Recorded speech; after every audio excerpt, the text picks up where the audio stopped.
And the question, the inquiry line, is the one related to individual life, our own honor, our own intactness and integrity.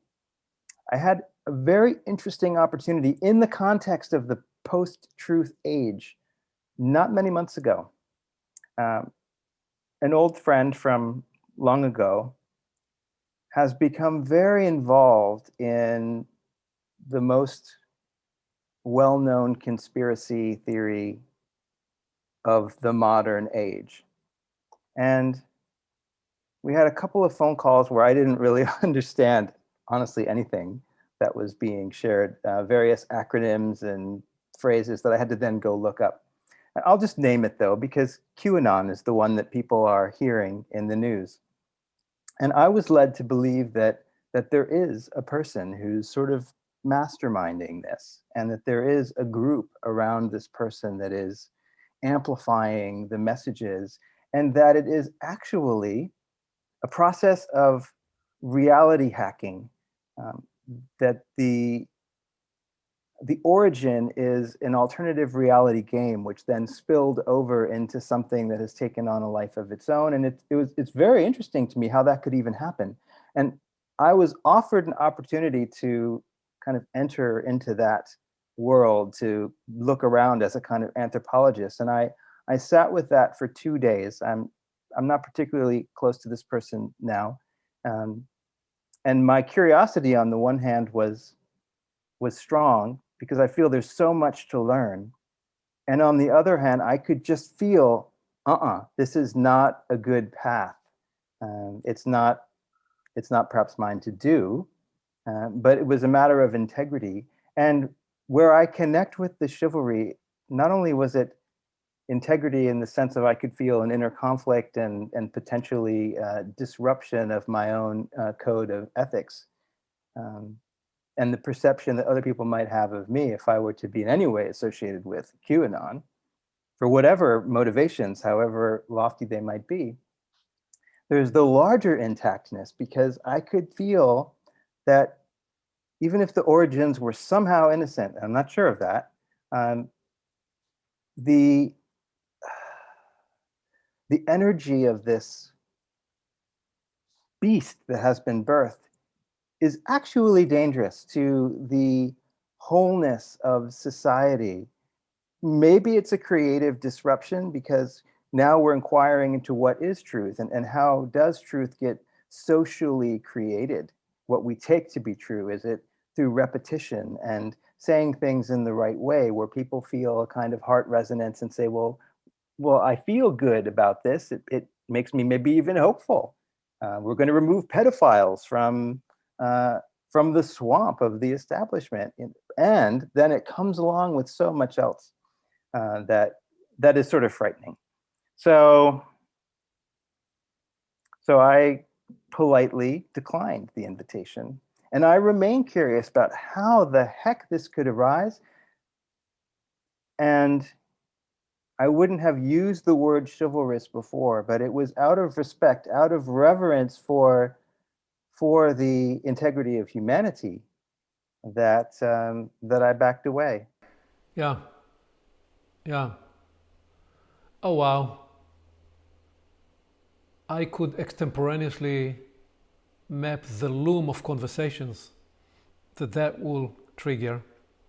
But first is that you're able to intuitively sense that this was not going to be productive or healthy or regenerative for you, and you said no. So that realms of human capacity, human intuition, to know something about something before you even know it, to know that it's not a good food for your spirit to be nourished by, to say, no, I'm not going there. That is one such chivalrous practice, where I choose not to go to, what I choose not to do, what I choose to not give credence to. So that is one conversation line.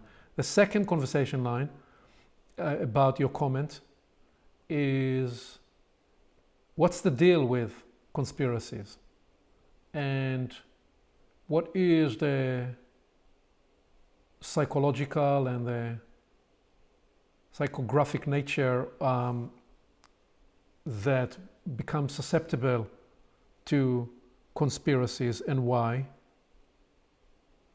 Why do you often find that people who are inquiring esoterically, spiritually, sometimes occultly, will also be susceptible to conspiracy theories? What's the danger? What's the below the line aspect in this? The obvious point there is when you externalize the power to another source, there are common lines between the belief structures and the narrative structures of various theologies and various conspiracies. They sometimes almost sound similar. Which leads to the third conversation line about this. So, therefore, what is the kind of character that one must develop if one is to become as productive in their life as can be, which circles us back into the chivalrous inquiry.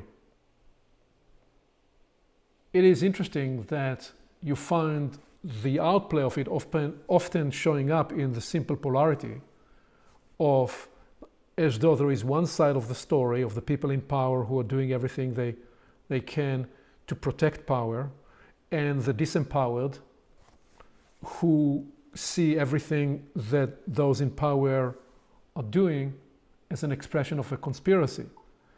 The one thing they mostly fail to explain, most of them, is how all of those conspiracy stories, they presume some extraordinary functional abilities of the entire system, when time and again we have proof points that all large systems are more often than not dysfunctional and incapable. And so now they will easily say, to my point is, yeah, well, that's part of how they stage the theater. But I commend and appreciate that you've actually given yourself the permission to be tempted by it. Other people of fine and developmental pursuits throughout history, time and again found themselves at certain points tempted through a certain test. And it sounds to me, I don't know if that's how you embrace it, but that you were tested by, this came through a friend, and you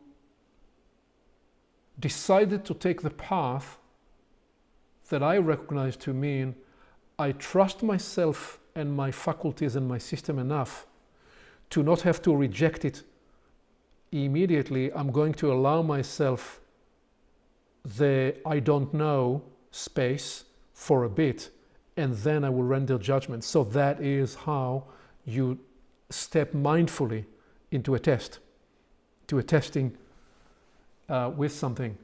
I am glad that you have decided to turn your back on this, and turning your back means a specific thing. When we turn our back, we turn the spine, the part of our spine that is actually to do with the A energy. I spoke earlier about the A energy and the E energy. The A energy is in the spine, the E energy is in the head.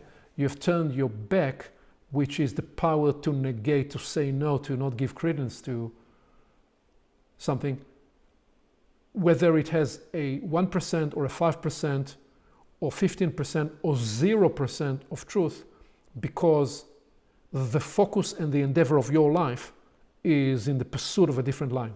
That's chivalrous. Thank you. It was certainly a significant discernment, and I'm fond of sleeping on things these days. In these times, it seems like all the stakes are higher, and maybe others can relate to this, but each decision feels much more important now, and it's I want to say it's fun actually to be engaging in a creative discernment process with more awareness and more faculties. And so I take from our conversations an elevation and an empowerment of my ability to, yes, to reason clearly, but also to integrate and see from different perspectives the wholeness of life and allow it the time it takes. So you have a weekend where you don't even answer the questions, maybe any of the questions that you're asking. And it's That's not right. just one weekend, you have a series of weekends, and maybe somewhere along the line, a few questions get answered, but yes, holding the inquiry, let alone exhausting it, maybe barely even diving into it in order to create the vastest possible space for integration. And then the moment comes when we can move and we can act decisively with clarity and a real knowing of the rightness because we've done the work. So I applaud you and all who participate in these powerful gatherings, um, because you're doing the work for yourselves and for all of us. At some point, these syntheses get shared out in conversations like these, where we skate to the edge, and you share what is fresh. But I know there'll be publications and other ways in which this wisdom is communicated as we move into indigo and violet and into the new epoch story. So I'm really, really glad to have the opportunity to connect with you and journey with you in these intermittent ways. I feel like at the beginning of each conversation, I have to go through an exponential acceleration to catch up with where you are now. And then by the end, there's a sense of relaxation as I begin to digest. Thank you. Thank you. Thank you very much, Jeff.